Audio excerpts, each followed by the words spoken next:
Evo, dragi moji, da vidite kak smo bili muž i ja danas vrijedni. Nismo još gotovi, postavljamo novih gredica. Evo, tu još moramo dotrpati zemlje. Malo smo gledali gdje ćemo i što ćemo s njima, kako ćemo ih rasporediti. Ove su pripremljene. Evo ovih par malih češnjaka koji su unikli tu i bili su mi na putu tim gredicama, pa sam ih tu popikala čisto da ne propadnu. Njima ne treba puno mjesta, to je iz sjemena izraslo. Oni će samo izrastu one male glavičice koje onda će biti za sljedeću godinu za čitave glavice.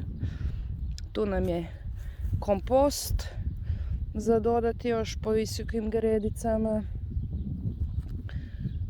Tam sam 2 gredice odlučila baciti malo na mjesto gdje ima hlada tokom dana za salatu, jer mi salate inače jako rano odlaze u cvat i dok nije toplo, ali očito od previše sunca. Evo da vidite ovu divotu od narcisa. Ima ih hrpa i kod nas i kod susjeda. Mi smo svojih već nešto si malo porezali za vaze. Eto, uz cijelu ogradu.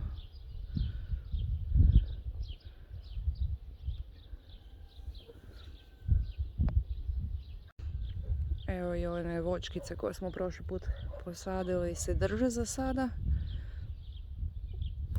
I pomalo pupaju. Nadam se da će biti ok jedna i druga.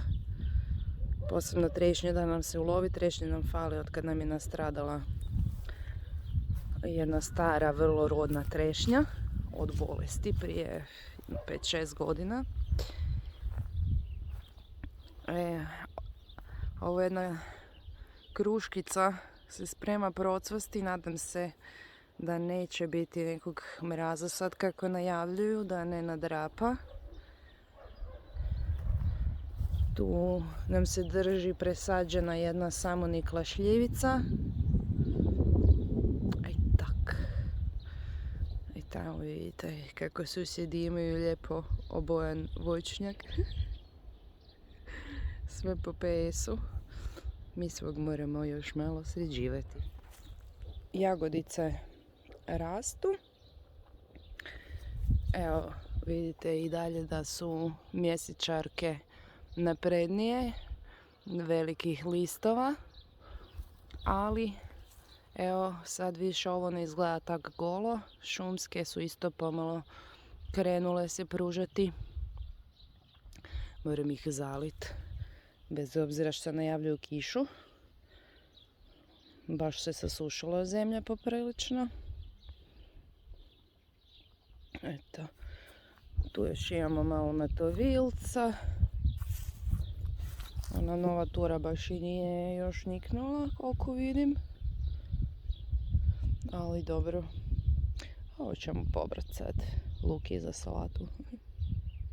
Sinek voli papat matovilac.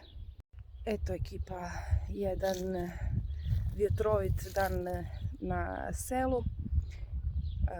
Pomalo sa vrtom, znači napredujemo opet u novu vrtnu sezonu, vrtlarsku.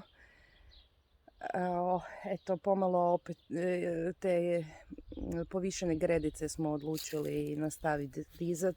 Tu je inače vrt bio u normalnim gredicama, niskima godinama. Neki dijelovi su se malo odmarali prošle godine, nakon dosta tih godina. I to je to, planiramo još visokih gredica stavljati. Za sad mi je plan da to probam napraviti od betonskih blokova. Sad ću vidjeti da li ću uspjeti dogovoriti dostavu tih betonskih blokova ovamo na selo. I moramo izmjeriti kolike gredice će nam stati. A one bi trebale onda biti lijepo fino trajne i imat sa strane rupe u koje se još da dodatno saditi i u koje mogu gurat stupove za mreže za vertikalni uzgoj, tako da si mogu povećati zapravo površinu vrta na kojoj mogu uzgajati. Eto, toliko za ovaj put. Pustek, bok!